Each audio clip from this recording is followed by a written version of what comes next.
Hello and welcome to Global Eye. I'm Parikshit Luthra. President Vladimir Putin has raised concerns about an escalation of the Ukraine-Russia conflict. Earlier this week, the Russian president ordered partial mobilization of troops. The exercise to call 300,000 conscripts for war duty is Russia's first such exercise since the Second World War. The move has likely been triggered by Ukraine's powerful counter-offensive and setbacks for Russian military in Izium and Kupiansk. At least 4 areas of Ukraine controlled by Russian-backed separatists have started a referendum, which is being seen as a precursor to Russian annexation. At the UNGA, President Zelensky said appears even more disturbing, and the nuclear issue is a particular anxiety. Let's go across to Ambassador Pankaj Saran, India's former ambassador to Russia, and also the Deputy National Security Advisor. Ambassador Saran, thank you very much for joining us. How worried would you be about further escalation in the Ukraine-Russia war? Thank you. I think the escalation is bound to happen because if you look at the speech that he gave to his country 2 days ago, it presents a whole thesis about what he thinks has gone on for the last few weeks and months. And he has also announced these steps that he's taking. And the results of the referendum will come out in the next few days. And I don't think there's any surprise that they will all vote in favor of joining the Russian Federation. And once that happens, they will, in the eyes of the Russians, become a part of Russian territory. And therefore, any attack on those territories would legally, in the eyes of the Russians, constitute an attack on Russia. So I think definitely we are up the escalatory ladder. We're up the escalatory ladder. Do you also feel that Putin is creating ground for attack on NATO-controlled territories as well, with the referendum that is on and has begun? I don't think so. I think his objective from the beginning was basically, and that was the root of the conflict. I mean, apart from the security aspects, the root of the conflict actually has been the situation in the Donbas region, which is these 2 republics plus the other 2 areas where the referendum is taking place. So he was really not interested in capturing or taking over the entire territory of the country of Ukraine. And this was the genesis of the whole conflict going back to 2014. So I don't think he is looking for a war with NATO. But what he did say, for example, in his speech, is that Western military and intelligence assets have now come within a few kilometers of his own border, the Russian border. And, you know, he referred to a couple of regions in Russia, which were actually the scenes of huge battles with the Nazi Germany in the Second World War. So the Western proximity to Russia's borders has grown, not in terms of troops on the ground, but in terms of military assets, intelligence assets, tech assets, satellites, etc. So I don't think he's interested in a war with NATO, but at the same time, he is preparing in case it escalates to that level. Right. At the same time, Ambassador Saran, here you have a dictator who wants to protect his pride and who will always defend his decision. He will never show failure to his own people. That's why possibly they have ordered mobilization for the first time since the Second World War, called 300,000 conscripts. That exercise has also begun. Do you think there is a risk of desperate acts from the Russian government, considering the Western support to Ukraine will continue, this war is going to continue? If the Ukraine counteroffensive is stronger, then Putin will also hit back in some way or the other? No, I think a lot of it, the answers to your questions are going to depend on how the NATO and Ukraine and the Europeans respond, because it is still time to stop all this madness. And everyone knows, the Europeans know, the Ukrainians know, the Americans know what kind of a solution is possible. And you had those solutions in 2014. The only thing is they were not implemented, they were imperfect. But everyone knows what the issues are. And in 2014, when you did Minsk and the Normandy format, etc., the West and the Ukrainians acknowledged that, yes, we acknowledged that there was a Russian stake and an interest. So So I think a lot of this is going to depend on how the other side is now going to respond, because you can still call a halt to this if you, for example, get into some kind of a negotiation, you take any hint or any indication you're getting from either side. And really, I think this is actually the time when the major powers really need to show the world that they care for international peace and stability. Otherwise, you cannot actually proceed along this path with your eyes shut, because it will lead to Right. unforeseen consequences. Right. Ambassador Saran, also weigh in on the recent meeting between Prime Minister Modi and President Putin and Subramaniam Jaishankar, the External Affairs Minister's latest speech at the UNSC, where he said the nuclear issue is particularly making India anxious. And he called on all sides to come to the negotiating table, resolve this as soon as possible because the war is taking a disturbing turn.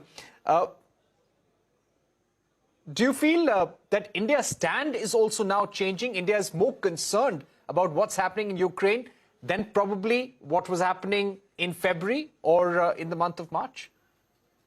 I think so. I mean, I think when it began in February itself, we were actually quite upset about the fact that a military solution was being sought. And I think the kind of all sides are complicit in the failure of diplomacy, because that is what this whole thing is all about.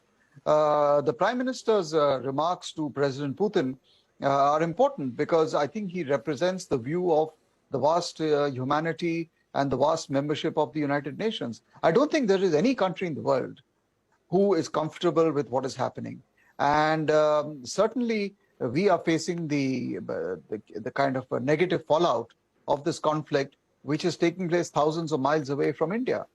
And insofar as the External Affairs Minister is concerned, I think he's also reflecting something which is bothering everyone. The fact is that you have 2 or 3 belligerents out here: the NATO, the United States, Ukraine, the Europeans, and the Russians. Now, these are the biggest, the most powerful, and the richest countries in the world. So they have to actually be able to show that they have the statesmanship to come out of this kind of a ditch that they are both in. And it's all about not just European security, it's actually nothing else but the fallout of the 1991 dissolution of the Soviet Union, which led to these imperfections in the borders between Russia and its successor states. And that's all that it is. And that ability to take care of each other's security concerns seems to be too much for the Europeans and the Russians. At some stage, I mean, we are all hoping that, they will have the ability to come to live with each other peacefully and like normal people. But it seems that this is elusive. Right. Ambassador Saran, my final question. What is holding back the US, the UK, the West, and Europe from coming to some sort of consensus with Russia? And what is holding both sides of the conflict from coming to a solution or a compromise? I think, unfortunately, this is a continuation of the Cold War mentality where you actually are seeing security in absolute terms. And you are not able to kind of recognize or accept that both sides have security interests. The fact of the matter is, if you look at the map of Russia, the Ukrainian border with Russia is the weakest link in the Russian Western theater. And this is where Russia's core the past. Insofar as Russia is concerned, I think, it feels it has been wronged. It feels that it is under siege. The fact is, if in this conflict, both sides feel they are the victims of either history or geography or circumstances, then, it's going to be difficult for them, obviously, but it's also going to be difficult for anyone who tries to enter into this dispute and tries to mediate or try to get both sides together. Turkey has tried it. Israel has tried it. And I think whoever is willing to do this, we should encourage them. And India's voice is important. It should be heard more sharply in not just the United Nations, but among all parties. But, the fact is that, Okay. as I mentioned, these are big powers. And when they decide to do something, it's not easy for others to influence their behavior. Right. Thank you very much for putting into context for us, Ambassador Pankaj Saran. We've run out of time, but this is a story that we continue to follow very, very closely, and clearly things are likely to escalate on the Ukraine-Russia war front. We're going to take a short break, but coming up on the other side, Italy will be going to polls as it elects a new government. A special discussion with author David Broder when we return.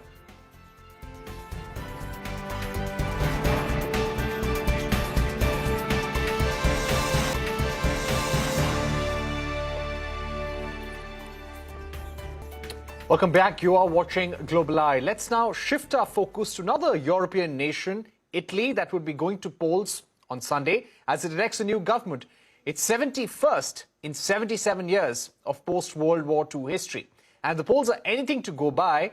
There could be a tectonic shift in Italian politics. Brothers of Italy, a far-right party, is expected to emerge the largest party, catapulting its leader, Giorgia Meloni, to the top post. The 45-year-old Meloni, known for her ultra-conservative views, would become the first female prime minister in Italy's history. She would also become the first far-right leader to lead the country since 1922, since the time of dictator Benito Mussolini. And to take this forward, we're now joined by David Broder, author of Mussolini's Grandchildren, Fascism in Contemporary Italy. Mr. Broder, thank you very much for joining us here on Global Eye on CNBC TV 18. Tell us about this shift in Italian politics and the rise of Giorgia Meloni. What does this say about the mood of the electorate? Well, we've seen the far right become an increasingly important part of Italian politics in the last 30 years. Some of your viewers may know Silvio Berlusconi, who was the center-right leader who came to power in the 1990s, and he brought former fascists into his government, into the coalition for the first time. But what's different this time is that the far right, Giorgia Meloni's party, is going to be the biggest party. And it's doing so on a program of low taxes, but also drastically cutting immigration. It's a party rooted in fascism. It was created by admirers of Mussolini after 1945, after his overthrow and death. And in ways, it's moderated its policy and its tone, but it's very much a party created by people in that tradition. So in that sense, it is a sharp shift to the right for Italy. Right.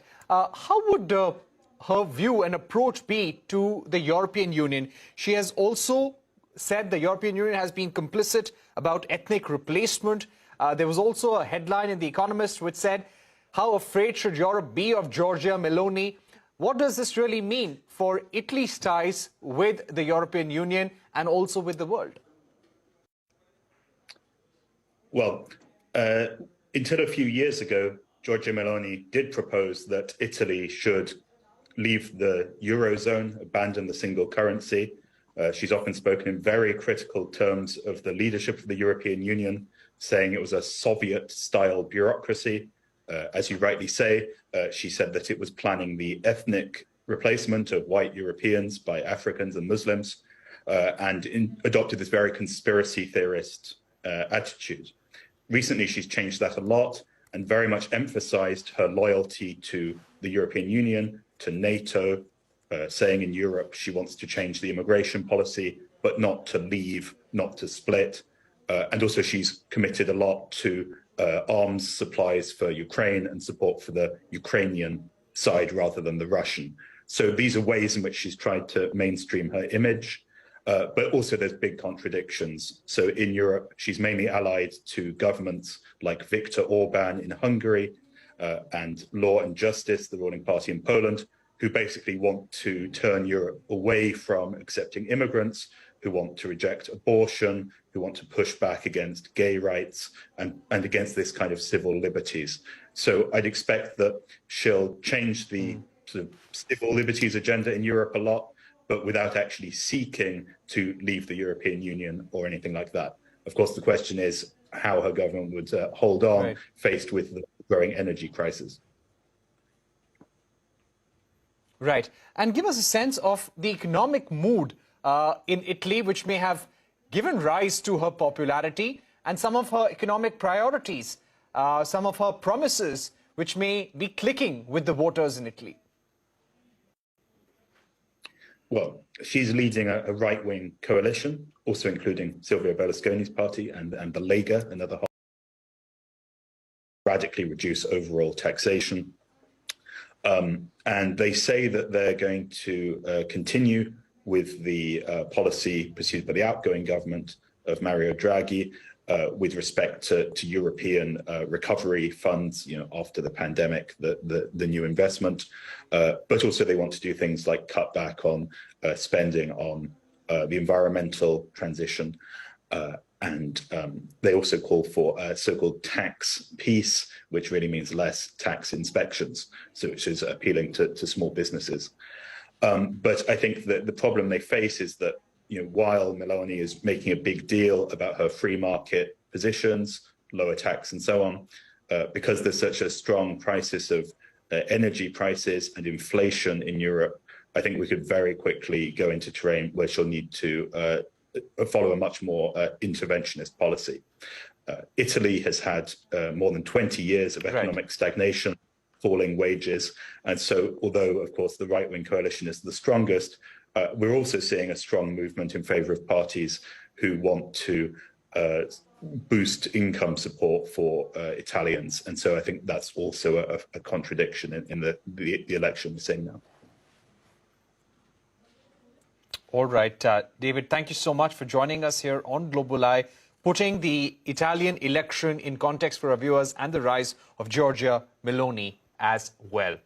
Moving on, there's unrest across Iran with thousands of women taking to the streets to protest against the killing of a 22-year-old woman, Masha Amini. She was beaten to death by the so-called moral police for not wearing the hijab properly. Human rights groups say at least 8 people have been killed so far in the protests. Several videos are surfacing online showing women taking off their hijab, some cutting their hair and wearing Western outfits in protest against the moral police. To take this forward, we're now joined by Anil Trigunayat, former Indian ambassador and also distinguished fellow at the Vivekanand International Foundation. Ambassador, thank you very much for joining us here on Global Eye. Let me begin by asking you, what does this mean for the Iranian government and this moment in Iran's history? Before 1979, Iran had been modernized or westernized quite a bit, as we know, during the Shah's time. And since 1979, when the current dispensation or Ayatollah Khomeini came to power, we have seen that there was a constitution which provided, the Article 20 of 1979 provided equal rights to the women and men both. But over time, it was due to the Sharia implementation that there were several restrictions on the personal liberties of women have been placed. And this has been off and on coming out in the open by way of protests. And we have seen sometimes the women also challenging the authority because they consider it is a religious imposition on their free will.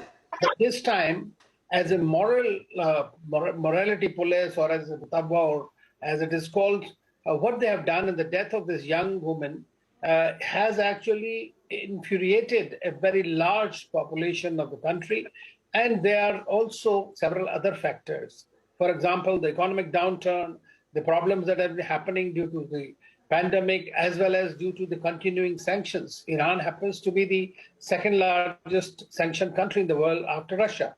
So there is, of course, there are problems. And that's why President Raisi, in fact, tried to calm it down somehow. But then what we are seeing now is there's anti-government and pro-government protesters, and there are clashes among them, and they are calling death to this or that. And those are the kind of things, and accusing evil strategy of the enemy, or for that matter, that the revolution's principles will not be defeated, or the values will continue to persist. Now, that is something that is going to not go down with the women, and they are continuing to oppose any imposition and trying to prevail in their own rights. Now, how it will go, we have seen what happened in 2019, and whether it will move forward in that direction, it remains to be seen. But definitely, we are looking at further escalation. All right. And we had seen Mahsa Amini, there were reports about her being hit by the moral police, her head being banged against a police vehicle as well. The UNHRC has called for an independent inquiry. Now, these global calls for investigation, this global attention, how will this impact the Iranian regime? Well, I don't see that Iranian regime will at all be scared of these kind of calls for investigations, because see, they know that they are already under maximum sanctions possible. They've been hoping for the revival of the JCPOA, the new Iran nuclear deal. That is also not moving forward in the right direction. And therefore, anything further, they will be considered as intervention in their internal affairs. And I doubt very much that the Iranian regime at the moment will consider or give any lenient way in this. In fact, if as President Raisi said, that protests are permitted, but riots are not. So there is a very little difference and a razor-thin margin when these things go out of hand. So there could be greater violence. But at the moment, of course, I think that if the government does take action against those who are responsible for the death of Amini, I think that there might be some tempers. But then there are deeper roots, deeper causes for this kind of the people's frustration that is coming out in the streets. All right. Ambassador Trigunayat, thank you very much for joining us about the protests over the killing of a 22-year-old in Iran. And these anti-hijab protests are escalating across the country, and we'll keep an eye out for those as well. Thank you very much for joining us. That really brings us to the image of the week. Veteran CNN journalist Christiane Amanpour sitting in front of an empty chair. This was after Iranian President Ibrahim Raisi cancelled their interview for refusing to wear a headscarf for their meeting in New York. Thank you for watching. Goodbye.